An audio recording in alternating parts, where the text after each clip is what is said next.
का स्वागत है एबीसी कोचिंग यूट्यूब चैनल में। दोस्तों मैं हूं कविराज। इस वीडियो में आपको बताने वाला हूं 40 ऐसे VBI must important objective question जो कि आपके बोर्ड एग्जाम के लिए काफ़ी महत्वपूर्ण होने वाला है।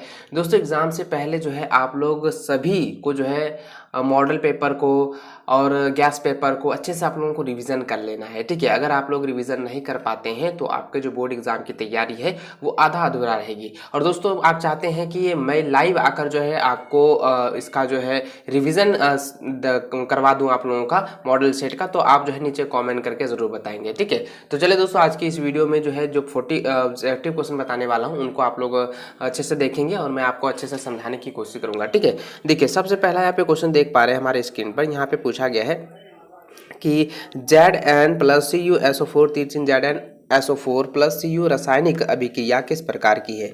तो देखो दोस्तों यहाँ पे रासायनिक अभिक्रिया पूछा गया है, ठीक है। देखिए आप लोग ने जो है द्विविस्थापन अभिक्रिया, विस्थापन अभिक्रिया, संयोजन, वियोजन, ये सभी अभिक्रियाओं का आप लोगों ने पढ़ा होगा, ठीक है। तो यहाँ पे जरा ध्यान दीजिएगा, ये वाला क्या हो रहा है कि Zn और CuSO4 में क्या हो रहा है, Zn जो है SO के साथ में अभी मतलब जो है संकलन हो रहा है, संयोजन हो रहा है, यानी कि ये क्या है CO को हटा दिया है, Cu को हटा दिया है। देखिए मैंने आपको बताया था ना, अगर कोई भी अकेला जो है जैसे कार्बन हो गया, हाइड्रोजन हो गया, नाइट्रोजन हो गया, या कोई भी तत्व है वो उसको हटाकर जो है उसका स्थान ग्रहण कर लेता है, उसको हम लोग विस्थापन अभिक्रिया कहते हैं, जो कि ऑप्शन नंबर आपका 2 सही हो जाएगा, विस्थापन अभिक्रिया, ठीक है।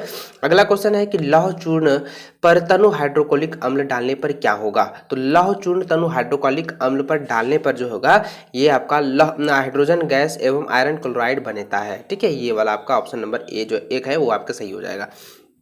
अगला क्वेश्चन देखिए दोस्तों, यहाँ पे पूछा गया है कि लोहा को जिंक से लेपित करने की क्रिया को क्या कहते हैं। देखिए अब जब लोहे संचालित होने लगती है तब उसको सुरक्षित रखने के लिए जो है लेपित किया जाता है, और लेपित करने की जो प्रक्रियाएं हैं उसको हम लोग क्या कहते हैं। देखिए इसका आंसर हो जाएगा आपको, ये हो जाएगा गैल्वेनीकरण, ये वाला ऑप्शन हो जाएगा ऑप्शन नंबर 2 गैल्वेनीकरण, ठीक है। संचालन तो आपका 6 हो जाता है, पानी चढ़ाना वो अलग है और विद्युत अपघटन वो अलग होता है। तो इसका हम लोग जो है लेपित जो करते हैं यानी उसका जो पैड से पैड कर देते हैं तो उसको हम कहते हैं गैल्वेनीकरण, ठीक है। इसको अच्छे से आप लोग याद करेंगे।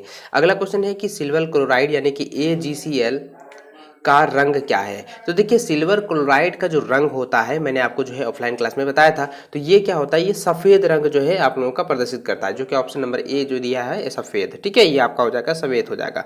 अगला क्वेश्चन है कि जब सोडियम हाइड्रोक्साइड जिंक से अभिक्रिया करता है तो कौन सा उत्पाद बनाता है। तो देखिए दोस्तों समझिएगा कि सोडियम हाइड्रोक्साइड जिंक, ठीक है, यानी कि Na2ZnOH, तो ये वाला जो अभिक्रिया जो है जब जिंक के साथ अभिक्रिया करेगा तो कौन सा उत्पाद बनाएगा। तो आपको जो है आपको बताना है। देखिए Na2 प्लस 2 हो जाएगा ZnO, ठीक है। इसके साथ में ZnOH के साथ में अगर ये अभिक्रिया करता है तो किस तरीके से जो है वो प्रतिफल बनेगा इसका, तो ये आपको बताना है, ठीक है। तो देखो इसका जो आंसर हो जाएगा ये आपका हो जाएगा चौथा नंबर Na2ZnO प्लस H2, क्योंकि हाइड्रोजन क्या करेगा, ये लास्ट में जो है मुक्त करेगा, हाइड्रोजन को अलग करके जो ये जो है वियोजन की अभिक्रिया को दर्शाएगा, ठीक है। तो ये वाला जो आपका आंसर हो जाएगा ये आपका चौथा हो जाएगा। अगला है कि दूध से दही बनना कैसा परिवर्तन है। दूध से दही बनना जो है यह एक रासायनिक परिवर्तन है, ठीक है। अगला है कि लिटमस विलयन में जो बैंगनी रंग का रंजक होता है यह किस पदार्थ का बना होता है। तो देखिए इसका आंसर हो जाएगा 2 नंबर लीचेन का, ठीक है, लीचेन से बना होता है। अगला है निम्नलिखित में से कौन सूचक की तरह इस्तेमाल नहीं किया जा सकता है। तो देखिए यहाँ पे हल्दी, मैथिल और ऑरेंज, ठीक है, ऑरेंज, उसके बाद है देखो फिनाल फ्लेथिंग तो दिया है, फिर उसके बाद मूली दिया है। तो ये जो 4 ऑप्शन दिया है इसमें आपको बताना है कि कौन जो है सूचक की तरह जो है इस्तेमाल नहीं किया जा सकता है, सूचक की तरह पूछा गया है। तो दोस्तों यहाँ बता दो कि मूली जो है सूचक के रूप से जो है और ये अलग होता है, सूचक की क्रियाओं में नहीं आता है, ठीक है। इसको जो है सूचक के रूप में हम लोग इस्तेमाल नहीं कर पाते हैं, इसलिए इसका चौथा आंसर हो जाएगा। अगला क्वेश्चन है देखो एसिटिक अम्ल का यूपीएक नाम क्या है। देखिए मैंने आपको पहले ही बताया था कि आयुपीएक नाम जो है आपका 100% एग्जाम में आएगा, इसको आप लोग अच्छे से याद कर लेंगे। यानी सोडियम का जो है आप लोग याद कर लेना, फिर और भी बहुत सारे चीज़ आणविक तत्व है जो मैंने पिछले वीडियो में बताया है, उनको आप लोगों को अच्छे से रिविजन करना, अच्छे से आप लोगों को पढ़ लेना है। तो देखिए इसका आंसर बता देता हूँ, इसका आंसर हो जाएगा मेथेनाइक अम्ल। ठीक है, एसिटिक अम्ल को ही मेथेनाइक अम्ल कहा जाता है। ठीक है, इसको अच्छे से आप लोग याद रखेंगे। अगला क्वेश्चन है कि निम्न में से कौन से धातु ठंडे जल से अभिक्रिया कर धातु के हाइड्रोक्साइड बनाएंगे। तो देखिए 10वां नंबर जो क्वेश्चन हो जाएगा वो आपका आंसर होगा सोडियम एवं पोटेशियम। ठीक है, अगला है कि प्लास्टर ऑफ पेरिस का रासायनिक सूत्र क्या है। देखिए दोस्तों, मैंने आपको बताया था ना कि जिप्सम हो गया, प्लास्टर ऑफ पेरिस, विरंजक चूर्ण, धोवन सोडा, बेकिंग सोडा, फिर चूना, ठीक है, संगमरमर का पत्थर, ग्लूकोज और चीनी, इन सभी का जो है फॉर्मूला आप लोगों का 100% जो है एग्जाम में आने वाला है। इनमें से 2 क्वेश्चन तो आएगा ही, जैसे प्लास्टर ऑफ पेरिस कह दिया, ठीक है, फिर आपका विरंजक चूर्ण हो गया, फिर आपका जो है धोवन सोडा, बेकिंग सोडा, इन सभी का जो है आणविक जो फॉर्मूला है, जो रासायनिक सूत्र है, उसको अच्छे से आप लोगों को याद कर लेना है, क्योंकि वो आपके बोर्ड एग्जाम से रिलेटेड जो है काफ़ी इंपॉर्टेंट होता है। तो देखिए इसका दोस्तों होता है CaSO4 × 1/2H2O। तो ये वाला आपका 2 नंबर में है, ये आपका सही आंसर हो जाएगा। अगला है कि अम्ल वर्षा कहलाने के लिए आवश्यक है कि वर्षा के जल का pH मान। तो वर्षा का pH का मान क्या होगा अम्ल वर्षा कहलाने के लिए। देखिए अम्ल वर्षा यानी कि सबसे पहले ये समझिए कि अम्ल का जो है pH का मान क्या होता है, याद रखिएगा, यानी कि एसिड का जो है pH का मान कितना होता है, 0 से लेकर 7 तक, यही ना होता है। तो आपको यहाँ पे आंसर बताना है कि अम्ल वर्षा कहलाने के लिए जो है उस वर्षा का pH का मान कितना होना चाहिए। तो इसका क्या होगा दोस्तों, इसका आंसर हो जाएगा 5.6 से कम हो जाए। अगर 5.6 से कम हो जाता है तो क्या हो जाएगा, वो एसिड कहलाएगा, यानी कि अम्ल वर्षा कहलाएगा। ठीक है, क्यों, क्योंकि देखो 7 से अधिक होगा, 7 से अगर कम हो जाए तो 7 से कम तो वही अम्लीय हुआ, लेकिन अम्ल वर्षा कह रहा है तो 7 से कम यहाँ पे कौन दर्शाया गया है, 5.6 ना दर्शाया गया है। तो यहाँ पे आपको 5.6 ही आपको आंसर लगा देना है। ठीक है, चलिए अगला देखिए, यहाँ पे क्वेश्चन यहाँ पे 13 नंबर है कि पत्तियों में गैसों का आदान प्रदान कहाँ से होता है। तो देखिए पत्तों में जो है आदान प्रदान कहाँ से होता है, तो आप लोगों ने पढ़ा होगा छिद्र के बारे में, रंध्र के बारे में पढ़ा ही होगा ना, तो वह आपका क्या हो जाएगा, वही से जो है आदान प्रदान होता है पत्तियों में गैस का। ठीक है, तो ये आपका रंध्र हो जाएगा आंसर। अगला क्वेश्चन देखिए 14 नंबर है कि वह प्रक्रम जिनके द्वारा शरीर में ऊर्जा का उत्पादन होता है कहलाता है। तो शरीर में ऊर्जा का जो उत्पादन होता है क्या कहलाता है दोस्तों, आप लोगों को पता होगा, श्वसन की क्रिया कहलाती है, यानी कि श्वसन होता है इसका आंसर। ठीक है, ऑप्शन नंबर 1 जो है आपका राइट हो जाएगा। इसको अच्छे से टिक लगा लेंगे, याद कर लेंगे। रिवीजन आप लोग को करके जाना है। और दोस्तों आप मुझे कमेंट करके बताएंगे कि जितने भी मॉडल सेट आज 5 मॉडल सेट का आप लोगों को रिवीजन कराऊं या ना कराऊं, ऑनलाइन आकर कराऊं या आप लोगों को जो है वीडियो अपलोड करके कराऊं, कि लाइव आकर कराऊं या किस तरीके से कराऊं, नीचे आप मुझे कॉमेंट करके जरूर बताइएगा। ठीक है, चलिए अगला देखते हैं। यहाँ पे क्वेश्चन यहाँ पे पूछा गया कि पादप में जाइलम उत्तरदायी है। तो पादप में जाइलम उत्तरदायी होता है जल के वहन के लिए। ये क्वेश्चन बार बार पूछा गया है, इसको अच्छे आप लोग याद कर लेना। ठीक है, देखो अगला है कि रक्त में आयरन की कमी से होने वाला रोग है। रक्त में आयरन की कमी से होने वाला कौन सा रोग है दोस्तों, इसका आंसर जाता है एनीमिया। ठीक है, याद रखेंगे, एनीमिया जो है रोग उत्पन्न हो सकती है रक्त में आयरन की कमी से। अगला है कि पौधों में वायवीय भागों से जल के निष्कर्षण की क्रिया कहलाती है। तो जल के निष्कर्षण की क्रिया जो कहलाती है वो होता है वाष्पोत्सर्जन, जो कि ऑप्शन नंबर आपका 4 में दिया हुआ है।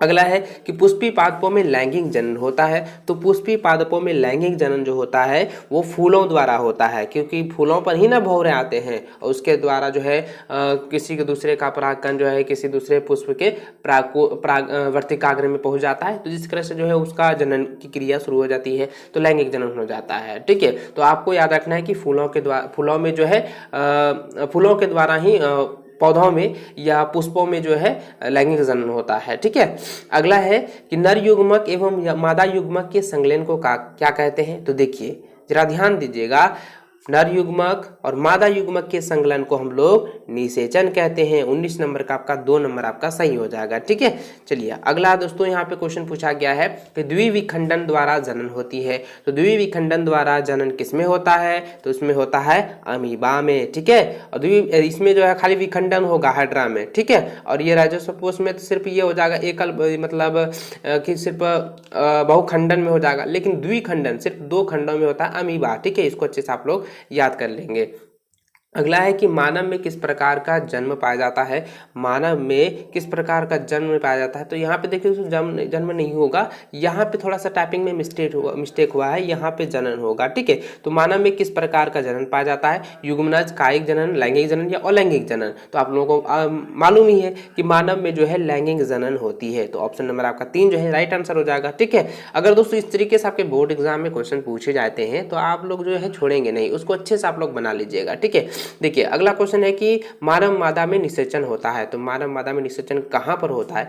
पहला दिया है गर्भाशय, अंडाशय, योनि और फ्लोपियन नलिका में। तो देखिए दोस्तों योनि में तो सिर्फ आपका सेशन मून जाता है, लेकिन फ्लोपियन ट्यूब में ही क्या होता है कि ये जो है निषेचन की प्रक्रिया को समाप्त करती है, निषेचन की प्रक्रिया करती है। ठीक है, तो ये वाला जो फ्लोपियन ट्यूब्स हो जाएगा यही आपका आंसर हो जाएगा। ऑप्शन नंबर आपका जो 4 दिया हुआ है दोस्तों, इसी को आप लोगों को टिक लगाना है, इसको अच्छे से आप लोग याद कर लेंगे। ठीक है, आप ये नहीं सोचे कि योनि में होता है, योनि नहीं होता है, फ्लोपियन ट्यूब में होता है। ठीक है, अगला देखिए उभयलिंगी पुष्प का उदाहरण है, तो उभयलिंगी पुष्प का उदाहरण क्या है। उभयलिंगी पुष्प का उदाहरण दोस्तों सरसों एवं गुड़हल, जो कि ऑप्शन नंबर 3 में दिया हुआ है। अगला है नर एवं मादा युग्मक ओके युग्मक द्वारा बनी कोशिका होती है, यानी कौन सी युग्मक द्वारा बनी होती है, ये आपको पूछा गया है, नर युग्मक और मादा युग्मक। देखिए यहाँ पे पहला ऑप्शन दिया है युग्मनज, वर्तिका, पुंतुतु, उसके बाद यह उपयुक्त सभी। ठीक है, तो 24 नंबर का आंसर हो जाएगा युग्मनज, क्योंकि नर तथा मादा युग्मक से संयोग से जो है जो युग्मज बनता है यानी युग्मन बनता है उसको हम युग्मनज कहते हैं, जिसको अंग्रेजी में हम कहते हैं जायगोट। ठीक है, इसको अंग्रेजी में हम क्या कहते हैं, जायगोट कहते हैं। ठीक है, इसको अच्छे से आप लोग याद करेंगे। अगला है कि जीवाश्म ईंधन का उदाहरण है, तो जीवाश्म ईंधन पूछा जा रहा है। देखिए प्राकृतिक ईंधन नहीं पूछा जा रहा है, जीवाश्म ईंधन, जीवाश्म के बारे में आपको बताया था ना कि पृथ्वी के तल से जो निकलती है, तो यहाँ पे जीवाश्म ईंधन का उदाहरण क्या हो जाएगा, ये सभी हो जाएगा। ठीक है, क्योंकि ये सभी जो है जीवाश्म ईंधन का एक उदाहरण भी है। ठीक है, चलिए अगला क्वेश्चन है कि औद्योगिकृत देश अपनी कुल ऊर्जा का कितना प्रतिशत नाभिकीय विद्युत संयंत्रों से पूर्ति करते हैं। तो दोस्तों यहाँ पे जरा ध्यान दीजिएगा, काफ़ी VBI क्वेश्चन यह है आपको जो बताने वाला हूँ, ये इसका आंसर हो जाएगा 30%। ठीक है, 30% जो है कुल ऊर्जा का नाभिकीय विद्युत ऊर्जा में रूपांतरित होता है या संयंत्रों में पूर्ति करती है। ठीक है, अगला है नाभिकीय विखंडन को नियंत्रण करने में प्रयुक्त होता है, तो नाभिकीय विखंडों में नियंत्रित करने में प्रयुक्त होता है, तो इसका आंसर हो जाएगा ऑप्शन नंबर 4 हो जाएगा एल्युमिनियम का छड़। ठीक है, इसको अच्छे से आप लोग याद करेंगे।